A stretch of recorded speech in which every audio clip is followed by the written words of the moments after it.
fit here, I wanted to show an example of how to lay out a workout, as well as kind of my philosophy on how you can kind of do this to get the most out of it and to make sure that you can set things up in different styles based on the number of days that you would be doing workouts per week, so that by the end of this video, you'll know exactly kind of how to lay it out for yourself and how to sort of swap things in and out as needed if you're ever kind of wanting to get some variety or sort of make changes.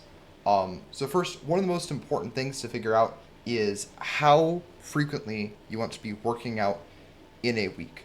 Normally, we try and start people, especially if they have no experience off, on full body workouts, which I'd recommend doing 3 days a week. So for that, you usually do like a full body day, and then like a rest day, and then a full body day, a rest day, and then a full body day. So it might be, Monday, Wednesday, Friday, Tuesday, Thursday, Saturday, something like that. As you're doing this then, that kind of distinguishes, okay, how many days a week are you going to work out? And what body parts are you going to work out? These are just sort of the two main distinguish. The most common workout plans you'll see are going to be full body, upper, lower, a PPL, which I'll explain later, and what's called a bro split. Some of you, I know probably the most frequent one that people do is the bro split. This is where it's like you'll have the idea of, we're going to do like one specific muscle group for each individual workout, which is ironic because that usually does not make sense for 90% of gym goers. But if you're wanting to go to the gym 5 days a week, that's kind of where that can come in. But personally, I'd recommend doing one of the other splits and then sort of just having other days for cardio if you want to do something like that. So I'm mainly going to be focusing on these three and how to lay each of these out. For a full body plan, the benefit of this is that you are able to hit every single part of the body multiple times per week. That's not always the case with some of these other workout plans. This makes it especially good for beginners because while it's difficult to put as many total exercises into a workout, you can still hit every different body part more frequently across a week. So if you don't need as much specific attention to like one individual muscle, this is very good for growth. This is very good for beginners, and it's very good if you only have 1 or 2, days in a week to work out anyway. This is probably your best bet is to do a full body. But usually that means that we are going to do compounds for each body part or each body region. This might be, you might do a compound and it's like an upper body, and then a compound and it's like your lower body. This might be your squats. A compound that's like your back or shoulders or whatever it might be, and then an isolation that kind of suits the rest of these. Maybe it's abs, maybe something like that. But you're probably going to have something that looks kind of like this at the end.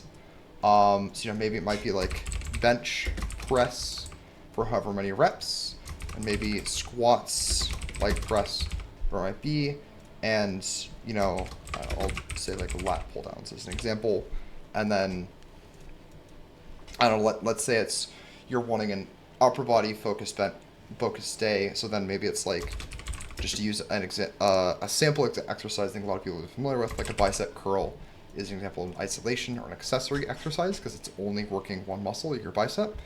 And then like some abs, like a plank or something is an isolation.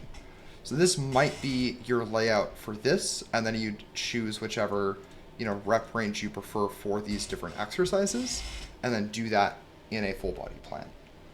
Because the goal of a full body plan is we want to hit, each different kind of section of the body with a compound exercise, and then have a smaller amount of isolations. But this is still, 4, 5, 6 total exercises. You should be able to hit everything, but it's primarily through these compounds. And each of those compounds, you're usually only going to do one compound per body part. If you're doing more than that, it's just very difficult to have a ton of energy by the time you get to the end. If you're getting a little bit more advanced, or you're wanting to kind of add more sessions across a week, an upper-lower is the next sort of most common workout plan you're going to see. And with this one, you're normally going to see 2 kinds of days that you can do back-to-back. One that's for your upper body and one that's for your lower body. The benefit of this is that on each day, because you're only working half of your body instead of the entire body, you have a lot more room to kind of add different isolation exercises for specific muscles in your upper or lower body for each of those workouts without just being completely exhausted or being in the gym for like 3 hours. So example, this might be more like, you have 2 compounds and then like 3 isolations and then like abs for that. So for an upper body day, it might be like, okay, you're doing like a bench press. Same as we're doing in a full body day.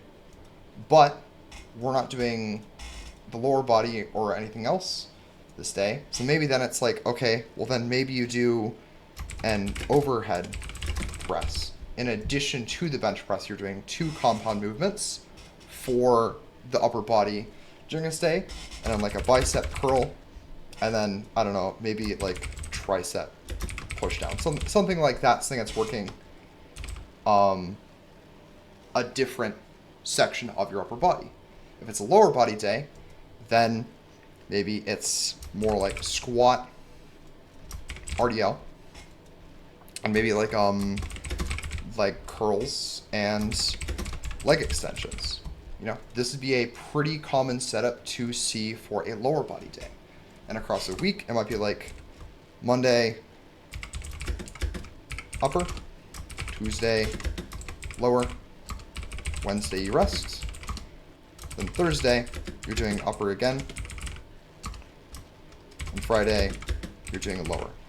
And then you can kind of switch between these, different isolations, different compound movements, but you're able to put more compounds and more total work in your upper body or your lower body on any of these individual days without it just being a horrendously long workout. Finally, there is PPL. This is an abbreviation for push-pull legs. So to explain, this is pushing is what most of you are going to think of as upper body exercises. Pulling is your basically back day. Anything that's working your back is usually going to be a pull exercise. And legs, I think, is fairly self-explanatory. So this can follow a similar structure to the sort of like upper-lower, where you have a lot more attention to like your upper body and your lower body. But you're spreading it kind of across 3 days, and there's even less overlap. So, for example, it might be like, on your push, it might be like your day for bench or some other similar upper body motion. For the pull day, that might be when you do a deadlift or some other, something that is working your back. You're kind of pulling, this can also be like barbell rows would be another good example. And legs, that's probably like your squats, something similar. And then, of course, in each of these days, you'll have way more room for additional compounds and like 2 or 3 isolations that fit that day. The other thing is that, especially if you are, still feeling good doing this 3 times a week, you can easily increase this to even doing things like 5 or 6 days of workouts a week. Most of the time that you hear about people doing like 6 workouts a week, if it is a plan that makes sense, it's usually going to be a PPL, because then it'd be like Monday, they're doing, push. Tuesday, it's going to be pull. Wednesday, it's going to be legs. And then because it's been multiple days already since Monday, you could basically go right back into that push, or you can have a rest day, and then like Thursday would be like a rest day,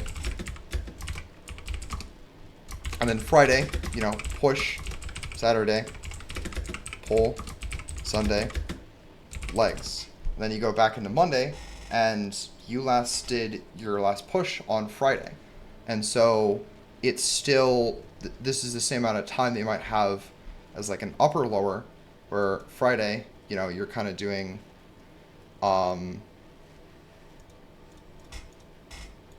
yes sir it's a similar amount of rest between, where there's no day You're not going to have at least 2 or 3 days between a workout and when you do that same workout again.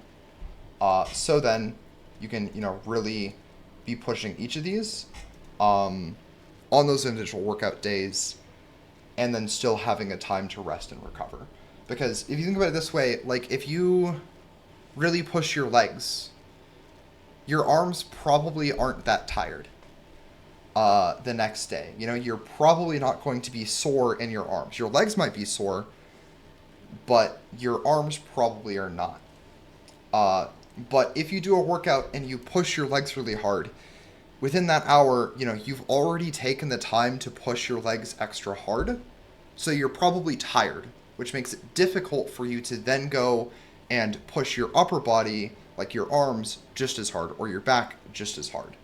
So that's where typically people will kind of move down from these, going from, full body plans to more specific regions, because that opens up more room to do additional exercises for a specific body part without just being exhausted in total. But you'll notice as we kind of look at this across a week, if you're just starting out and you're doing a PPL, there's no way that you are going to be hitting your legs 3 times in a week. But with a full body plan, you could easily be hitting it 3.5, like 3 or 4 times if you're just going every other day and doing a workout. And so that's why I heavily recommend that for beginners. All of our beginner plans are usually going to be 3-day plans.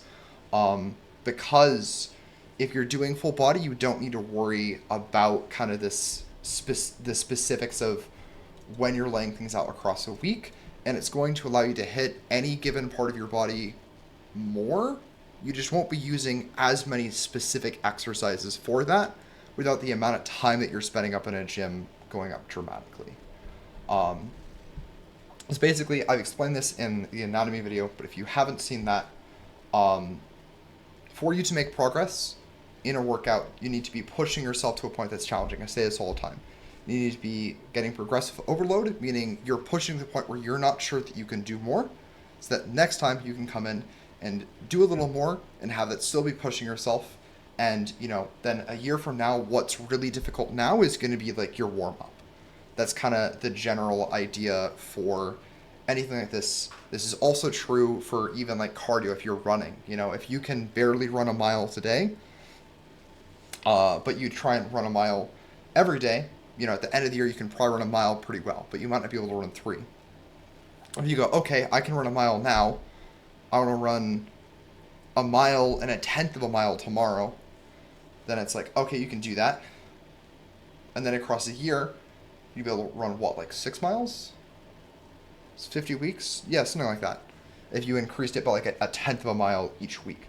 That's the same idea here. And as a beginner, even if you're not doing 10 different exercises for each body part, you'll still be able to make that kind of progressive change with very little total work for any individual body part. But as you get more advanced, then, and your legs, it's not just, your legs and your butt. There are multiple muscles inside of your butt. There's your glute maximus, medius, and minimus. There are your quads. There are 4 muscles there. That's why it's called the quads. Or your hamstrings or your calves. If you're trying to work all of those in an individual workout, that's going to take some time. And so if you're then trying to do that and then also doing the same thing for your upper body, it's just going to be a mass amount of time. You're going to get tired. It's really going to be difficult to push yourself with a full body plan. But when you're first starting out, you don't necessarily need to do that because you haven't pushed yourself very hard for your lower body at all. And so doing an exercise for each individual muscle would just be completely overkill. It's not going to be necessary. And if you're so tired that you can't stand, usually that means that you pushed a little hard, like harder than you needed to, or you're just struggling with recovery. It's difficult for you to recover fully and repair and getting stronger from that. And so this is going to make a lot more sense starting out. Maybe you go for a bit longer and it's like, okay, well, you feel like you can push yourself harder.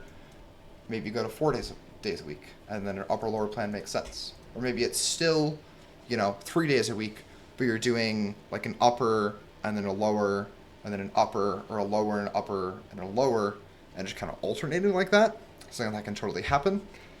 And that's just kind of how you add this more specification. This has more exercises for the lower body than this. But this full body plan is going to let you do more total work. Hit a body part more frequently than this. And that's kind of the framework that we try and follow with our plans, and that we'll be setting up for you if you are a part of our training programs. But yeah, that's just it. I hope that makes some sense. If there's terminology you're confused by or things you kind of still don't understand, or you're wanting to figure out how to turn your workout plan into one of these, definitely drop a comment below. I'll do what I can to try and respond and help you out. Hope you all have a great day, and I'll see you next time.